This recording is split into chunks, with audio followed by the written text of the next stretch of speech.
Assalamualaikum warahmatullahi wabarakatuh. Alhamdulillah mitra-mitra pangarit tiasa nepangandi mitra-mitra sadayana dina acara dongeng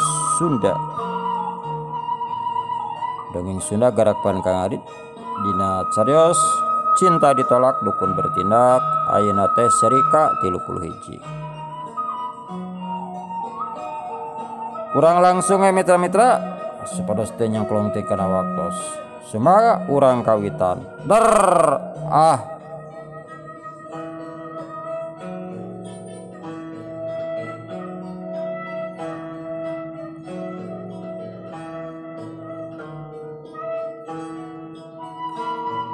bakal ngambek gitu cek pamikir si Kardun.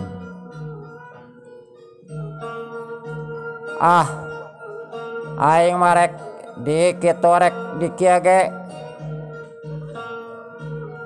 rek teu nanaon rek bebeja we ka Juragan Udil. Da lamun teu bebeja wah bakal leuwih cilaka jeung pasti Juragan Udil bakal neneangan jeung da intina mah pasti bakal nanyakeun deui ka aing kitu ceuk si Kardun.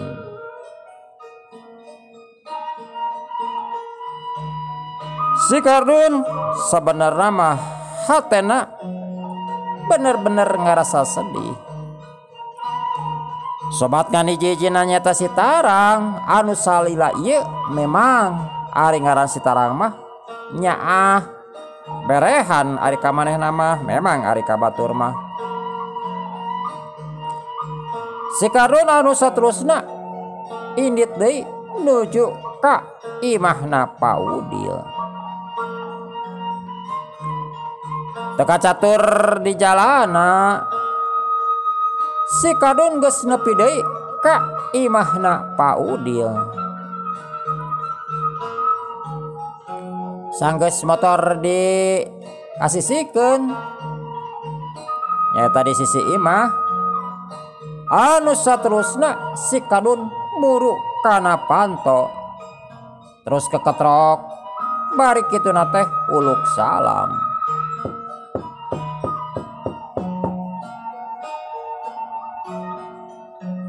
Harita Pak Udil jeung Ibu Udil sasarare sabab nyaeta keur ngobrolkeun si Tarang keur ngabahas anakna we.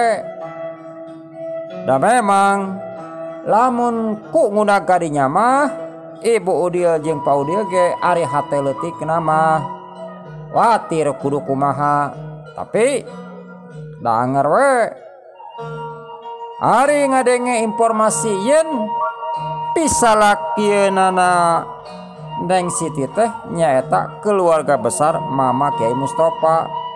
Intina mah Pak Udil ngarempot.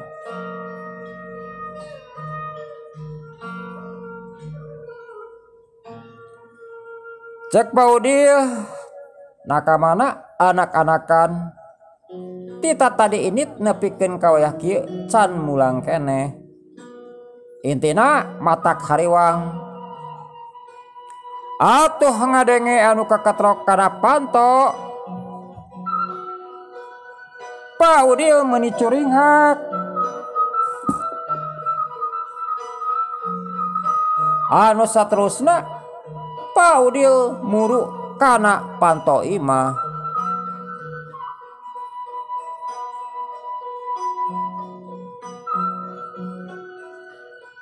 Bari kituna teh Pak Udil nembalan sama meh Pak Udil muka kunci panto. Pak Udil nempo heula atawa naong heula tina reregan kaca imah. Breh katempo ku Pak Udil di luar aya nu nangtung nyaeta si Kardun. Pak Udil geus teu birek deui ari ka ngaran si Kardun mah. lain pedah kumineng panggih dah memang apalna tiba heula tikeun leutik keneh ge panes apaleun. Paudil gancang muka kunci imah cepret sora kunci muka anu saterusna Paudil mukakeun panto imah. Bari kitu teh nanya ka si Kardun,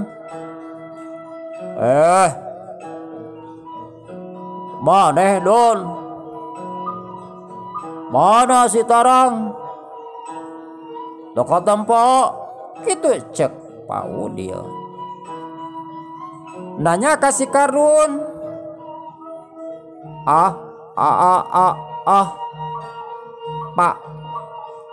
Pak panjang cacariosna juragan kitu cek si Kardun. Si Kardun dina nyaritana urup ap eueup jeung leuwas kacida leuwas lain di kieuna. Pas ditanyakeun si Tarang teh pok Paudil nyarita deui, ya hayu atuh di jero mau ame jongjon ngobrolna kitu cek Paudil. Ngajak ka si Kardun asup ka jero imah. Atuh teh hararese anu saterusna si Kardun asup ka jero imah. Gek si Kardun diuk dina kursi. Ari Paudil ngagoron Ibu Udil. Jalila tujol Ibu Udil teh nyamperkeun bari kituna teh pok nyarita, Kardun di mana ari si Tarang? Naha teu barang cing maneh? Ari maneh balik cing motor kabawa? Mana si Tarang mana? Kitu cek Ibu Udil. Bari merong kasih Kardun.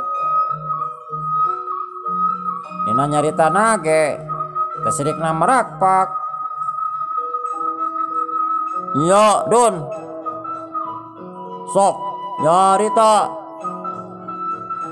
kamana ari si Tarang? Kitu cek Paudil.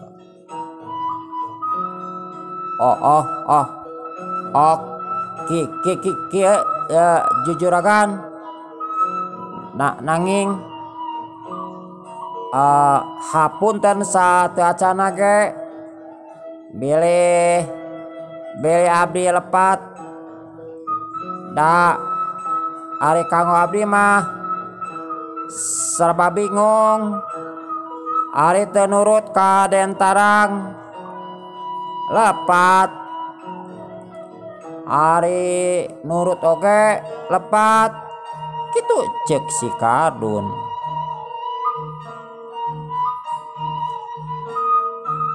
Kitu teh nganderek-derek si Kardun rangkeun kajadianana ti mimiti edit ka Garut nyaeta kaki engker kamarongge malahan mah ngaguna-guna atawa masang pelet jeung melet Neng Siti ge dibejakeun minta tulung ka Mang Gendil kasih jantuk nepikeun ka ngadodog ka imahna Pak Herman ge Tarung jeung Rahman nepikeun ka si Tarang eleh tur kabawa ku angin. Kabeh diterangkeun eueuh anu kaliwat. Intina mah ku si Kardun teh eueuh nu dibuni-buni. Lainna naon? Lamun ayeuna si Kardun teu balaka pasti cek pamikir si Kardun isuk atawa geto Pak Udil bakal apaleun. Intina mah goreng jeung alusna kabeh diterangkeun. Tak kitu juragan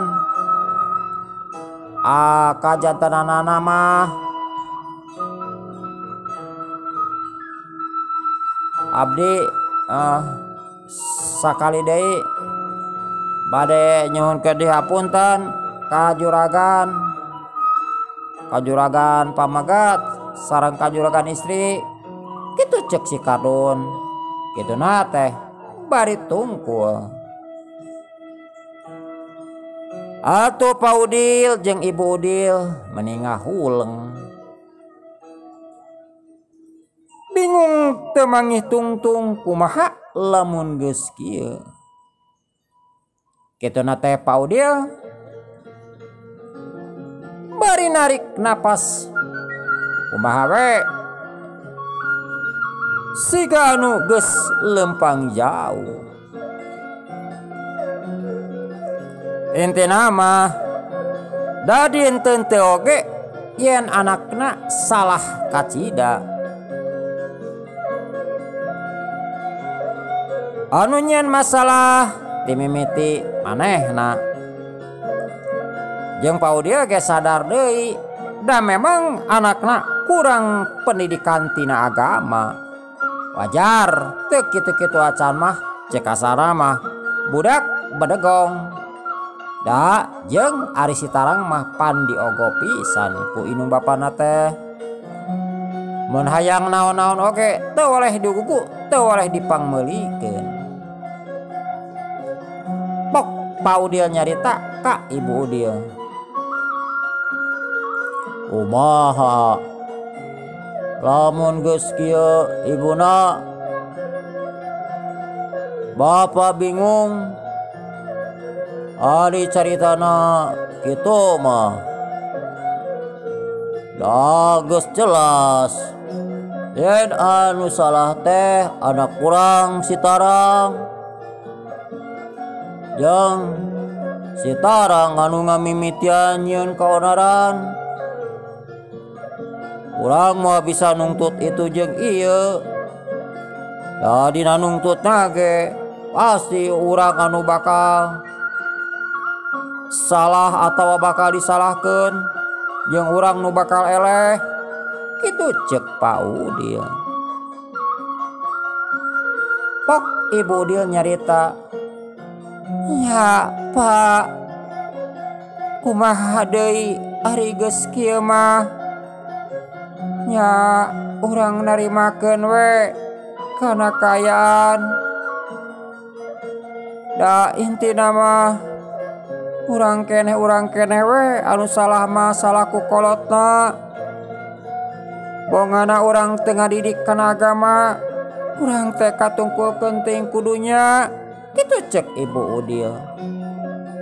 Bari semu anu ngalimba teu karasa cipadona merebay. Nya dinten teh oge rek salah rek bener ngaran ka anak sorangan mah anger we anak. Ari hate jeung perasaan nu jadi indung mah memang beda jeung bapa. Perasa pisan lah itu nama indung mah. Da bobohan indung mah anu ngandung. 8 bulan gundal gendol dina beteng indung teu kitu kumaha wajar. Kageuleuhan kakeumehan mah pan indung. Ya kieu wae Dun. Sok mane ayeuna mondok we di dieu. Kajen isuk we isuk-isuk morek mulang mah ka imah. Tuh sare di kamarna Sitarang. Lain naon pang-pangna mah geus peuting. Ngan wayahna we asupkeun lah motor ka jero ame jongjon. Kitu cek Pak Udil. Kituna teh bari ngajakan ka Ibu Udil sare. Da memang geus beuting. Atuh si Kardun teh mending ngamplong.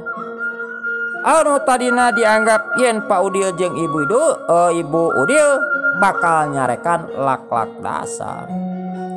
Tapi kenyataan mah ningan Ibu Udil teu nanaon. Mitra-mitra sadayana waktu terus nyarelek niti kana wanci ninggang kana mangsa poe eta nyaeta keur dilangsungkeun walimahanana atawa pernikahanana antara Den Rahman jeung Neng Siti. Dina perkawinana kacida meriahna undangan ge nepikeun ka 5.000 sabab loba pisan ti keluarga Mama Kiai Mustofa ditambah warga jeung kulawarga ti pasantren. Pante inung bapana anu masantren di Mama Kiai Mustofa teh diundang. Pokoe teu loba kumaha. Pang-pang nama pan seolah-olah nya Neng Siti ge kasup guru didinya anu diparentah ku Mama Kiai Mustofa supaya ngawurukan. Atuh hari tadi masak teh ngagunakeun catering tapi ngahaja we. Masak di imah intina cek Ibu Herman ameh resep jeung ameh rame. Ari hiburanna qosidah anu geus boga ngaran, anu geus rekaman. Kabungah keur waktu harita keur Neng Siti jeung Rahman katut kulawarga ti pihak istri jeung ti pihak pameget. Komo Herman mah murang kali ngan hiji-hijina puguh we atuh dina ngalaksanakeun hajatna teh bebeakan. Teh mimiti poe Jumat geus rame anu suksak siksik anu beberes ngan ari tempat mada lalega. Kitu nate ibu-ibu mah bari recok ngalobrol bari suraseri cingkikikik.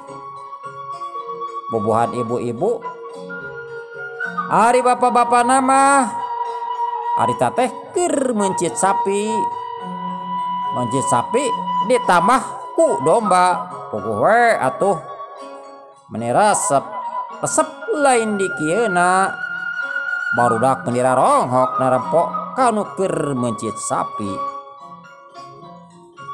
ngaranna di pilemburan. Jadi budayana bermasyarakat masih kene kuat. Pan lamun aya naon-naon teh ronghok barudak teh eta ge gitu.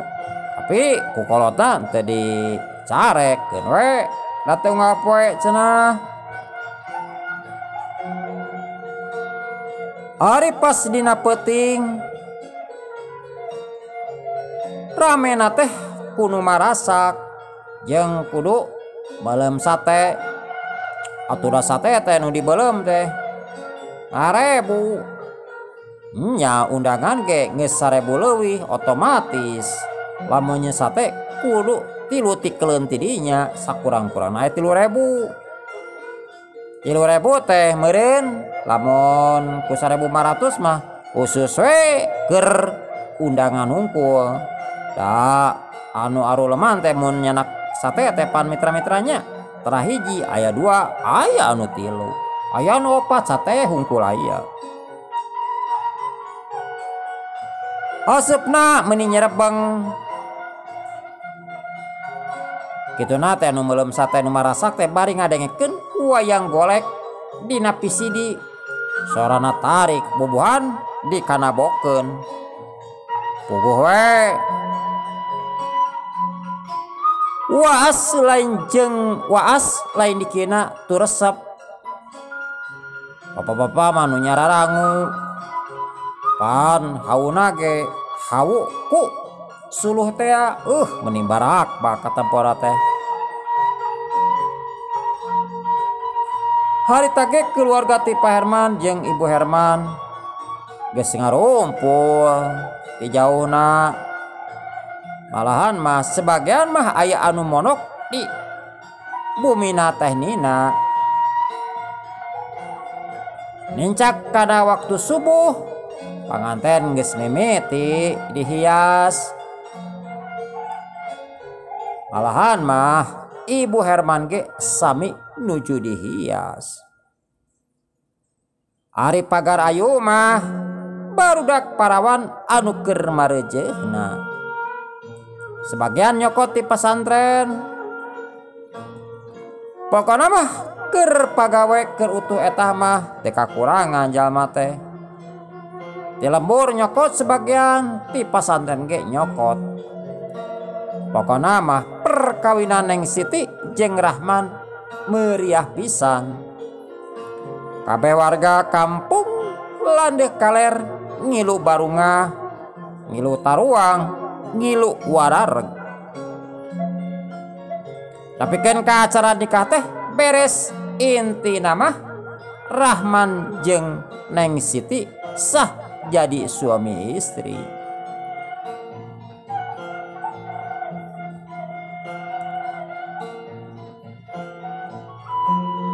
Sok mitra-mitra Neng Siti jeung Rahman anu ngawitan ngambah sagara rumah tangga. Urang tenen dihandeuleum sieum, urang tunda dihanjuang siang. Paragi nyokot ningakeun insyaallah ke urang sampeur deui. Ayeuna urang malikan deui ka Sitarang anu harita kabawa ku angin teh.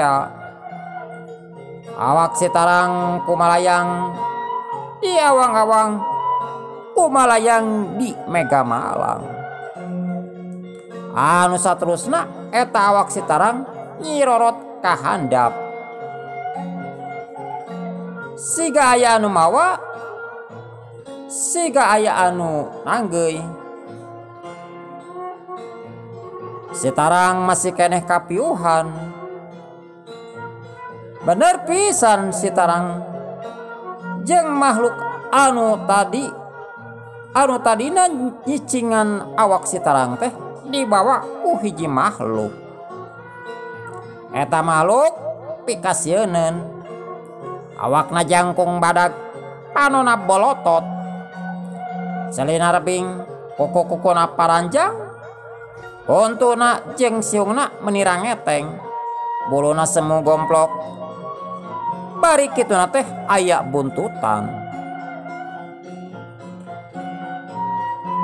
Si oreng eta teh papatih ti nagara siluman monyet. Anu ngaranna Patih Ragapati. Ari eta makhluk anu cicing di Sitarang ngaranna teh si horeng Senopati Caturlaga. Anu aya di Gunung Batu nyaeta nagara siluman teh. Ari ngaran rajana nyaeta Prabu Raksabuana. Prabu Raksabuana hiji raja anu gagah sakti mandraguna. Keur di bangsa siluman mah Prabu Raksabuana dipikagigis diperhitungkeun lamun aya atawa urusan jeung Prabu Raksabuana atawa jeung karajaan siluman monyet. Pasukanana loba pisan, Ari harita basa sep waktu